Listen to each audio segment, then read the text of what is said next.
ready to kick things off? Who's moderating this thing? Are you moderating? No. No. Oh, you're moderating. I guess we're going. Let's go. Right. Well, welcome everyone.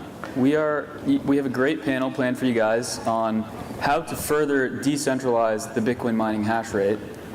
Got some incredible Bitcoin mining entrepreneurs up here. I thought maybe the best place to start would just be to turn it over to you guys, do quick introductions, tell us who you are, what you're up to, and how each of your companies is helping to decentralize the Bitcoin mining hash rate. So maybe turn it over to you, Ryan. All right. Well, I'll leave some time for you guys, hopefully. My name is Ryan Condren. I'm the CEO of Titan. We run private mining pools. So we started about a year and a half ago and just really took a hard look at the pool ecosystem and realized that we needed highly optimized software. So we wrote brand new, like ground up pool mining software, and it's currently what we do on the Titan side. We're also helping out the development of a protocol called Lumerin, which is a peer-to-peer decentralized data routing protocol. The vision is to treat hash rate as a commodity through a real-time peer-to-peer exchange, so it's completely anonymous, completely decentralized, and you can treat hash rate as an actual deliverable commodity. So that's the stuff we're focused on, Titan and Lumerin. Up to you. Thanks. I'm Steve Barber. I can barely see you guys in here, but I'm the owner of Upstream Data. We started, I guess, pushing the oil, like the Bitcoin mining thing to oil and gas producers, which is still our number one focus. We build gen sets, sort of everything, they say behind the meter, the whole flare gas thing, vent gas thing. We're based out of Canada. So we basically help oil and gas producers turn their waste energy, like vent and flare gas, into Bitcoin. That's like our core competency. We're sort of more of a manufacturer though, like we don't mine a lot ourselves. We actually help oil companies mine. One thing we've been successful at recently is they'll mine Bitcoin, we sort of custody it for them for a little bit, and then they'll spend it on more products, so that we're sort of orange pilling Bitcoin company, or oil and gas companies one at a time. And more recently, we sort of stumbled into this market with home mining. We have, I might as well shill it. There's a black box out in the conference center. Check it out. It's like a soundproof, weatherproof, fireproof, so safe enclosure that you can mine at home. So in that way, we're decentralizing mining as well. And for 5 easy payments. I need Pipe to help me out with that. There we go. Yeah. So I'm Bob Burnett. I'm the CEO of Barefoot Mining. We've been in business since 2017. We run mining operations in South Dakota, Nebraska, and South Carolina presently. We focus on what I call horse class mining, which would be mining between about 1 megawatt and 10 megawatt sites. We're trying very hard as well to become less and less grid dependent and do more and more of our work off grid. Awesome. My name is Whit Gibbs. I'm the co-founder and CEO of Compass Mining. Compass Mining is a hosting and hardware sales and service company. We currently operate in 23 data centers in 5 countries. We've got 4 more data centers coming on in the next month. And the cool thing with us is we do no self-mining. So 100% of the hash rate that comes online with Compass is controlled by the plebs around the world. We currently serve about 12,000 miners in different areas, of the world, I should say. And right now, cumulatively, the plebs have almost 3 exahash online. So, Awesome. So I thought maybe a good place to start the discussion would be kind of a quick update on what has happened in mining and the sort of decentralization of mining over the last 12 months, call it since 2021. So obviously 2021, there was this sort of Chinese exodus where the Chinese government cracks down on mining. A lot of the hash rate that used to be located in China has now migrated overseas to places like Kazakhstan, Russia, Latin America, but most notably here in the US. And so we're now in a situation where it's possible that over 50% of the Bitcoin mining hash rate is now located in the United States. So would love to get your guys' perspectives. Is this a positive development, or are we now just back in the same spot that we were 12 months ago, different country? And how does this kind of affect the security of Bitcoin and the decentralization of hash rate? So, can I start this one? go for it. Please. So before we get into the discussion, let's define some terms, because what we see when we have the exodus out of China is we have less distribution of hash rate, right? So there's two different things. There's decentralization, there's distributed. So hash rate is less distributed globally. We're seeing it more concentrated in certain areas of the world, and that's just natural because you have cheap electricity, stable infrastructure, good governments that back certain things, and that's where hash rate congregates. But decentralization is like what Gib is working on, or sorry, Whit. Sorry about that. All good. What Whit is working on is decentralization of control. So having more people have a say of where the hash rate goes. So I think as we keep pushing more and more people to get into mining, we have more facilities pop up, even if it's in similar places around the world, so it's not as distributed. It can still be very much decentralized. And that's what we're focused on, and that's what you guys are focused on. So. Yep. Yeah, I feel like the important thing is ownership of hash rate that's distributed. I mean, it can be jurisdictionally spread out. It could be in different countries. If it's the same companies owning it, well, it's the same ownership. So different attack vectors that might occur. Everyone worried about maybe 51% attacks or something like that. If it's the same owner, well, it's not a huge difference if it's distributed and geographically. So there's like geographical distribution, there's ownership distribution, I guess there's a various few ways to define it. I feel like the important thing is that people that are mining, you have to do it profitably. You don't want to, mine ideologically just for the sake of it. You have to be able to conserve your resources to mine profitably and succeed. I think decentralization has to be evaluated on multiple vectors, and Steve hit on a couple, but there's geographic, there's power sources, there's ASIC technology used, there's pools, there's all kinds of different places in which centralization can occur. And I honestly think we're becoming more centralized. I don't think we are dangerously centralized right now, but I think there are some vectors that worry me. The biggest one being as movement to the US from China has occurred, it's largely occurred in megasites, and a lot of the megasite development is just starting. Like, we haven't actually seen a lot of that hash come on. And so that's a big worry to me, and I also want to follow on what Steve said. I think the ownership is a big deal. Ownership of energy and also ownership of companies. But on that ownership of companies component, I am concerned that most of the mega site development is also public companies. So I think that's a really dangerous place. And I was sharing with some of the guys backstage before, I was part of taking a company public in the 90s, and that is a cultural change for a company. And I frankly think it can be a very fiat move, that it takes a Bitcoin-centric company and forces a fiat mindset into it. And so, I know AJ's got to deal with that, but that's a hard thing. How do you not change the culture of your company away from the Bitcoin ethos, which, we're all here to make money, but we're all here to be part of this ethos and not let that impact. So, Well, I think everything that everyone said, it really just boils down to control. And control occurs at a few different levels. You've got the boardrooms for the big publicly traded mining companies. You have the geopolitical control that comes from putting too much hash rate within one country's borders. And these are all threat vectors for Bitcoin. I think that what everyone on the stage here has done incredibly well is give everyone the ability to take some control over their own mining operations. And that is the key to decentralization, because we've talked about decentralization and beat this drum forever.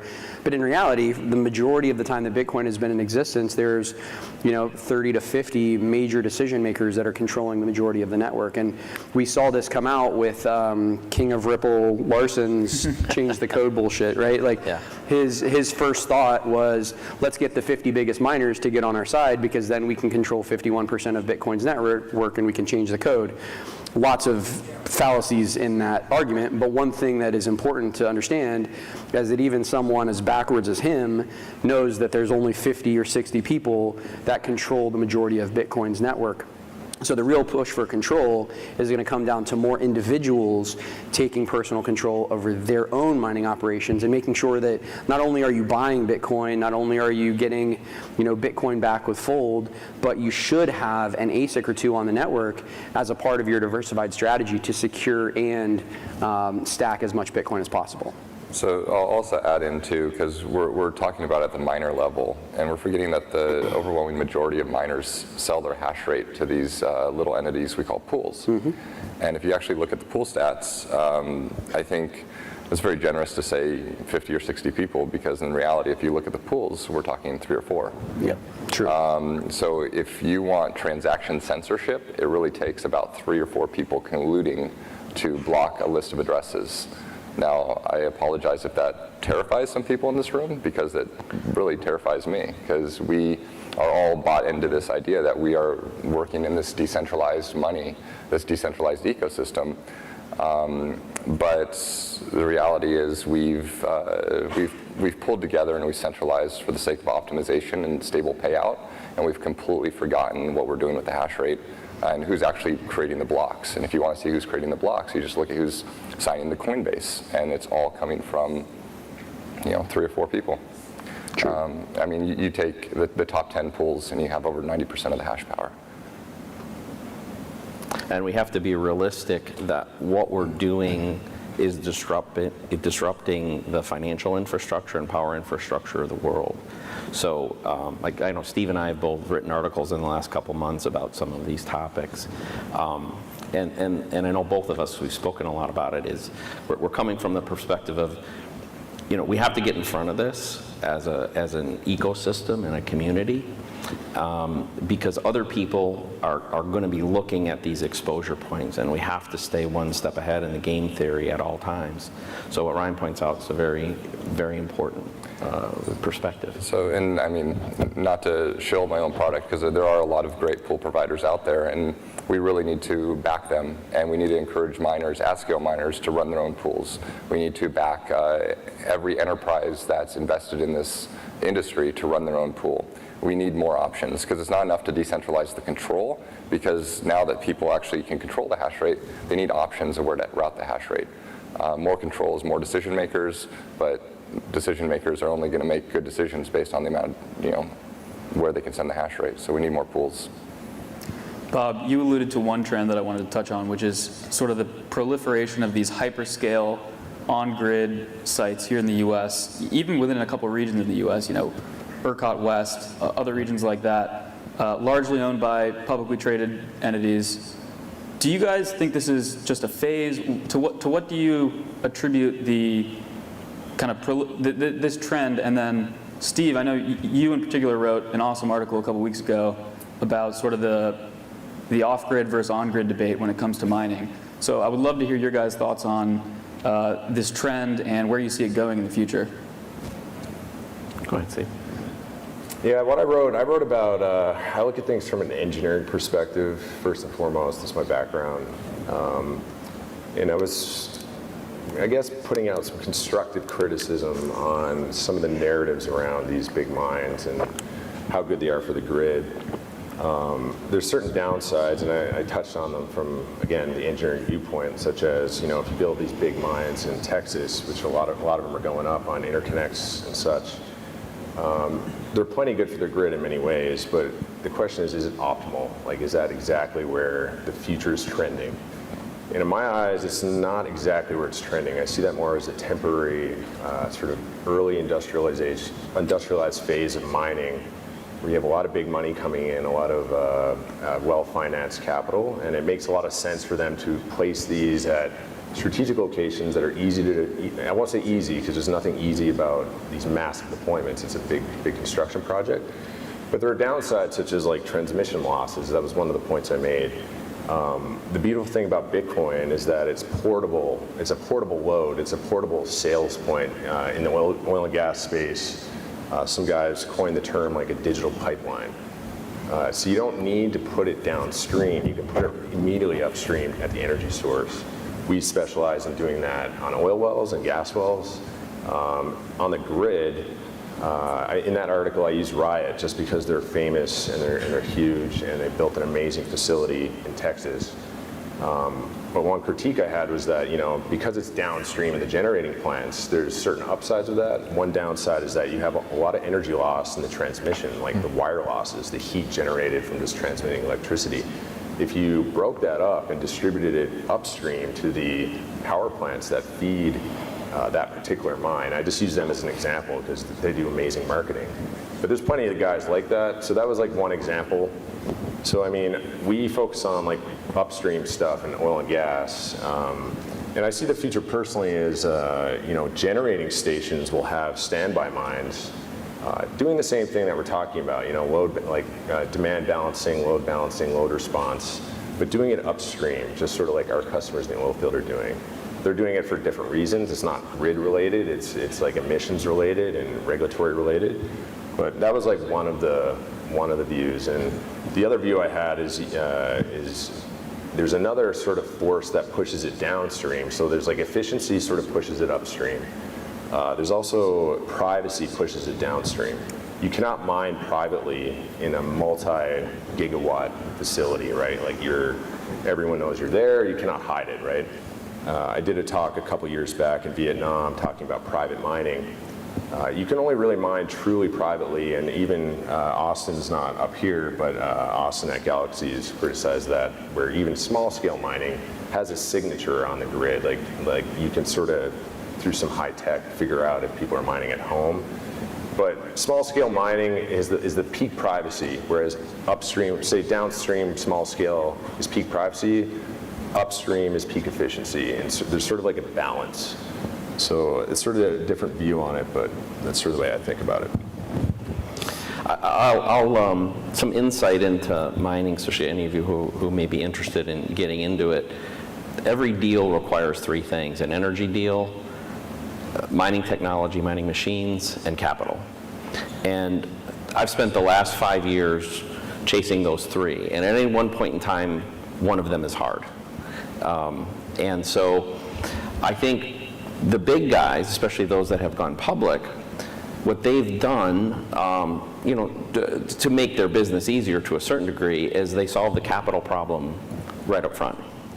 And that makes solving the other two problems a little easier. So I think one of the reasons that we see this proliferation that way is because of that. And the reality is right now there's a lot of money that wants to come into Bitcoin. And the bigger money doesn't want to just buy Bitcoin, but they understand that mining is essentially portfolio diversification for them too. That it gives them, in simple terms, almost a long-term dollar cost averaging strategy, and it provides a base level, because a dollar invested in mining, even if Bitcoin goes down, let's say over the next 4 years, a dollar invested today is probably still showing a profit 4 years from now. So because new hash won't be coming in at the same rate. So I understand kind of why it happens. I hope it's not a long-term trend, as Steve said, because I'm not sure it's really the best architecture. But there is some chance of it just completely overwhelming the infrastructure as well and making it difficult for the rest of us, from the small-scale miners to the home miners, to compete. Well, and on the other end of the spectrum, one trend that is giving me hope has been kind of the proliferation of subscale, either home miners using solutions like your black box, Steve, or at the hobbyist level doing kind of hosted retail mining, the way your customers are at Compass. Talk a little bit about why this trend has picked up now in the last, call it 1 to 2 years. What are these customers looking for? What gives you hope that we can sort of like counterbalance against the trend towards large hyperscale on-grid deployments by distributing some of this hash rate down to the lower levels, smaller subscale operators? Yeah, I think that really what it comes down to is, and I know there are people who will say that this is not the case, but I think that in the last year, more people have realized that mining is available to them, is really what it all comes down to. Sure, there have been people who would do smaller deployments for people, but I just don't think that there was any big press or marketing behind it. And when Mining wasn't sexy a couple years ago. But I mean, and the thing is it's been profitable since inception, as long as your cost basis is correct. And when we came into the market at Compass, our goal was to make sure that we could tap into the certain economies of scale, which would allow our hosted customers to achieve favorable power rates, favorable prices on machines, so that they could mine profitably for the long term.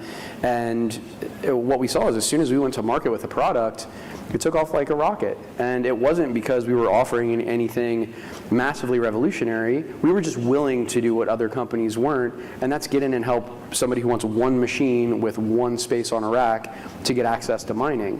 When you talk about a lot of these very large hosting companies, and they're fantastic, by the way, not throwing any shade here, but they're looking for as few massive clients as they can get. Right? They want to have the least amount of counterparties that they can. And when we came in, we're like, look, come one, come all. We'll take everyone that wants to mine Bitcoin. We'll figure out a way to help you.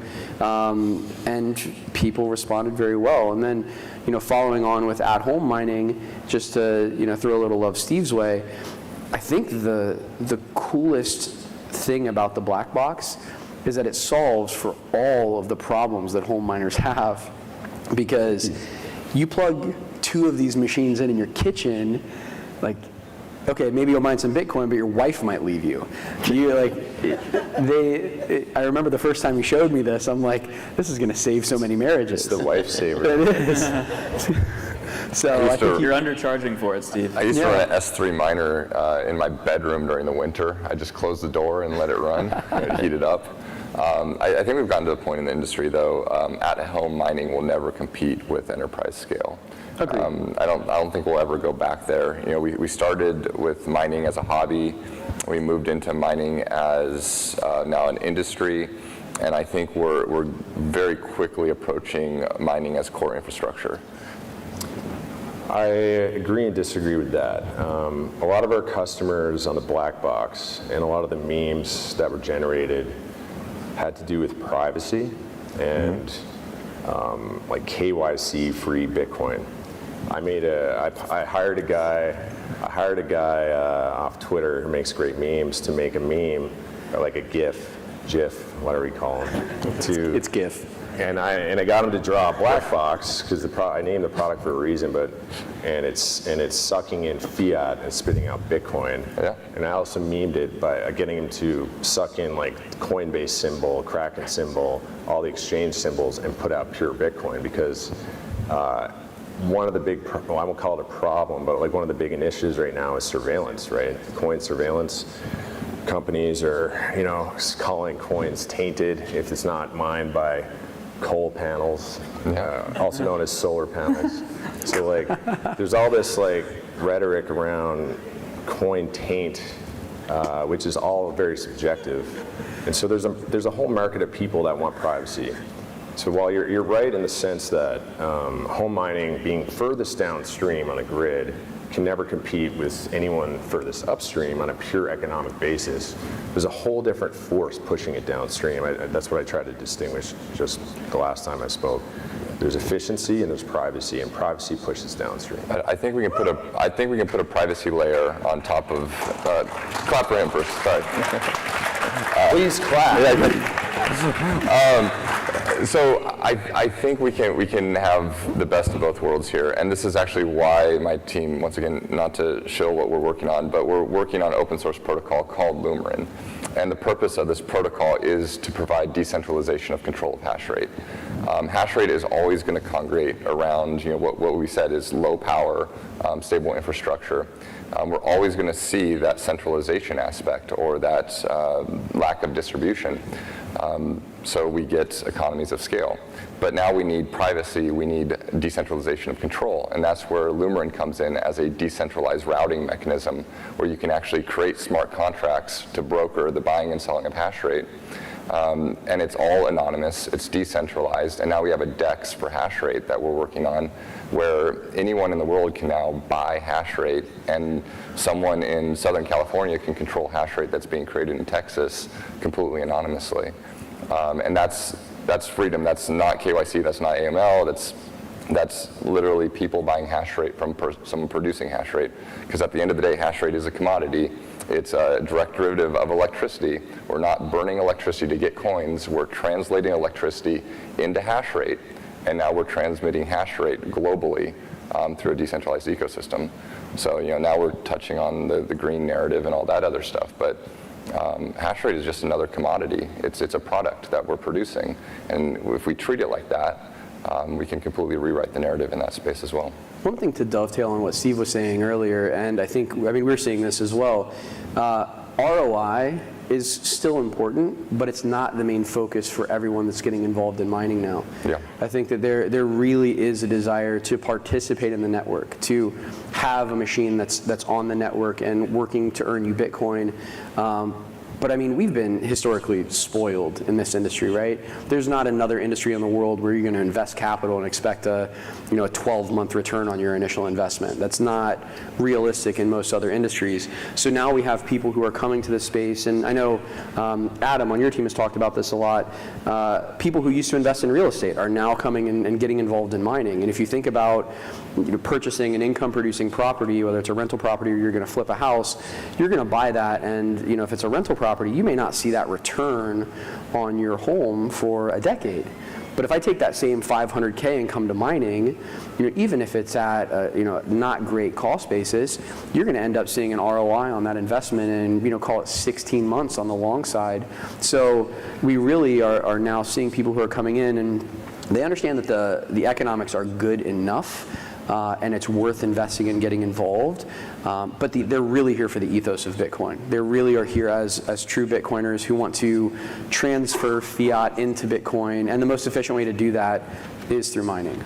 And I want to jump on that because one of the great things, if you're an individual miner or you're a small investor, type of people that we work with, you don't necessarily evaluate the ROI the traditional way that ROI is evaluated, because we all know 1 Bitcoin is equal to 1 Bitcoin. So you don't have to measure if you're a home miner or you're a small scale miner. So the way we look at it, we're not necessarily measuring based on what the fiat price is a given day as to whether or not we're profitable or not. We're looking at how much Bitcoin are we generating, and we value that Bitcoin completely differently than whatever the world says it's worth today. And I think that's the great thing about the small scale miners. In addition to privacy, they just value the Bitcoin fundamentally in a different way than the rest of the world views it right now. Yeah. A great story to Whit's point is I was looking at there's a company called GridSeed that had this first Scrypt ASIC back in like 2013. And they came out with this blade miner, and I told my neighbor about it, and he was like really interested in Bitcoin and wanted to know about how all this stuff worked. And I said, look, I got one of these models, and he's like, you can buy it for $500, and you just plug it in, connect it to your computer. This was end of 2013. I said, just put it in your office, forget about it. That's what he did for the next two and a half years. And finally his wife got tired of the office always being hot and the old computer sitting there on the desk. She unplugged it all and threw it in the closet. 2017, 2018 rolled around, and I knocked on his door. I said, hey, Todd, do you still have that old miner I sold you like 3 years ago? And I said, what happened to that computer? And he thought his wife threw it away. And I mean, it was an investment that he had completely forgotten about, and it paid for itself like 10 times over. If an ASIC, if a Bitcoin machine was worth zero, what is it? It's like your very own personal Bitcoin exchange, right? You're exchanging your energy for Bitcoin. So if you look at like the long-term trend, and MicroBT just announced a new product. You've got the S19s, the S19 XP, Intel's coming out, but the edge over each other is getting tighter and tighter and tighter. It's becoming a commodity.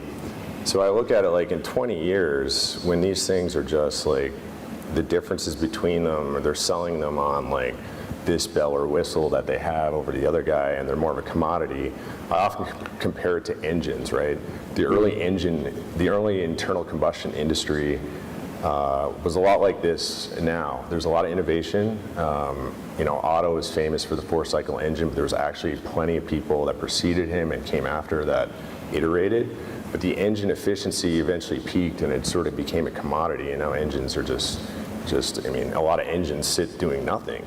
So I see the future the same with ASICs. I see them sitting doing nothing, becoming cheaper and cheaper and cheaper, and mining becoming more accessible to the masses more and more and more. Well, to jump on that, I grew up in the personal computer industry, and look at the price curve of personal computers, and now the lack of differentiation between one model to another. That will happen. Yeah. That will happen in our industry. We're still very, very young, and you'll probably be able to buy one at Walmart a decade from now. One, I don't know if you're alluding to it, but a lot of people online I've battled with would say mining is centralizing. Mining has always been decentralizing. It started with Satoshi. That was as decentralized as it gets, the early miners. And I know we're all scammers up here. Everyone's a scammer. If you know that saying, you know what I'm talking about, right? Everyone's a salesman, and we're all up here also selling ourselves or product. But I sort of lost my point, but That was a great point. Everyone's a scammer. If you remember anything from I need that T-shirt. We're all scammers. I was going to say that mining has been, in my opinion, been trending towards decentralization of ownership in any way, whether it's people owning through your service, hashing through your service, or owning them at home like us. It's been a decentralizing trend in general. And I really don't see it going the opposite, but that's always been a narrative that home mining is dead. I wouldn't sleep on it, and that's what I meant by everyone's a scammer, because obviously I'm selling a home mining box, but it truly, in my mind, is going, it's distributing, it's spreading out over and over time. So. Well, I think as the industry matures, we're going to see some consolidation. It's natural. We have all of these publicly traded mining companies with access to capital. We've got new market participants that are coming on, but they're kind of hitting their growth ceiling because they don't have the access to capital that other people have. Mining historically hasn't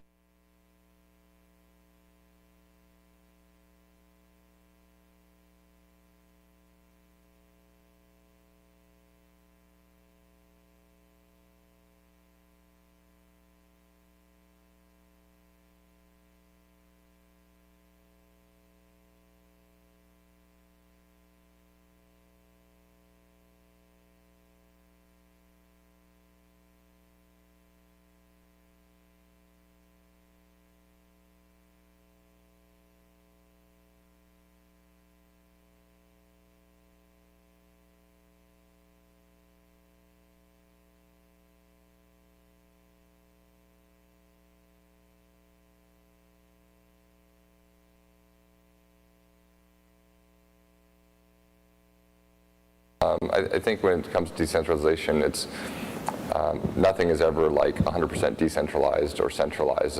We're always working within degrees of centralization, and we have to weigh how decentralized versus how much risk are we willing to take. And a lot of that is how involved are the governments? Who are we working with as a centralized authority? And then that's when we counteract the risk with decentralization.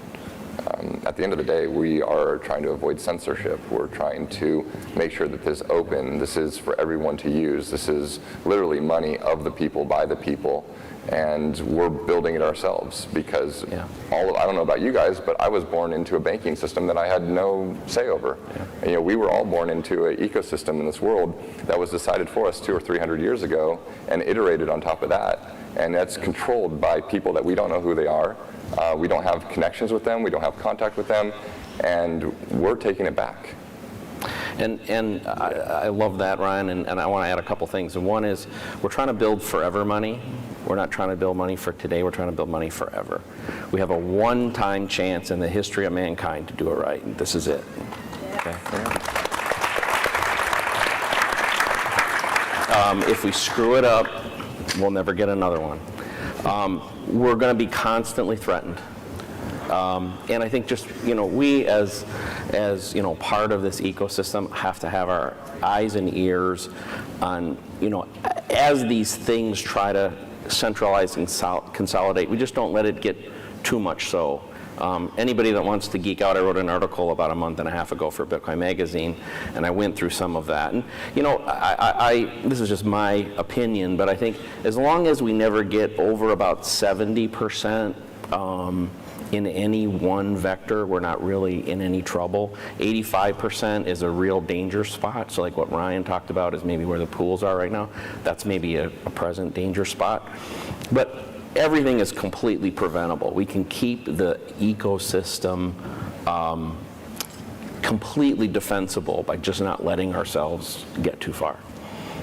So we've got a couple minutes left here. I think a nice place to end it would be to hear from each of you. If you could see one thing from the mining community, the pool community, Ryan, to help further decentralize the hash rate, what would you like to see in the next few years? Ooh, I'm going to toss this to Whit to start. I think the most important thing is everyone needs to plug in an ASIC, steal that one directly from Steve's Twitter. But ultimately that's the solution for the problems that we're facing with Bitcoin. Everyone needs to plug in an ASIC. Wherever you are, you should be running an ASIC, whether it's at home or with a mining services company that can provide hosting, or if you have access to a little bit of capital and you want to build something of your own. Whatever the case may be, is if you are here and you are a Bitcoiner and you are in this for the long term, you have to plug in an ASIC. You have to. Anyone who tells you that it's better to mine Bitcoin or better to buy Bitcoin than mine it, or mine it than buy it, doesn't get the holistic approach to the entire ethos. You should do it all. Right? You should be doing everything that you legally can to accumulate as much Bitcoin as humanly possible. And the first place that most people need to start is plugging in an ASIC and starting to mine. Yeah, I'll just add something that we didn't really bring up, and that's that I think to the degree that we can, the efforts in like the natural gas area, my company, Barefoot Mining, we put a deal together where we acquired our own hydroelectric facility that we operate completely behind the meter. Controlling the energy is a really, really important part of this infrastructure and making ourselves indefensible. So, anytime you see an opportunity to support somebody that's doing those efforts, I would encourage you to do it. If you have some ingenuity, you have ideas, I think that there is a phenomenal amount of opportunity in that space, and don't fall for all the ESG stuff. Do it because it makes money. Do it because it's right for our infrastructure. We're not boiling the oceans. We're not killing the planet.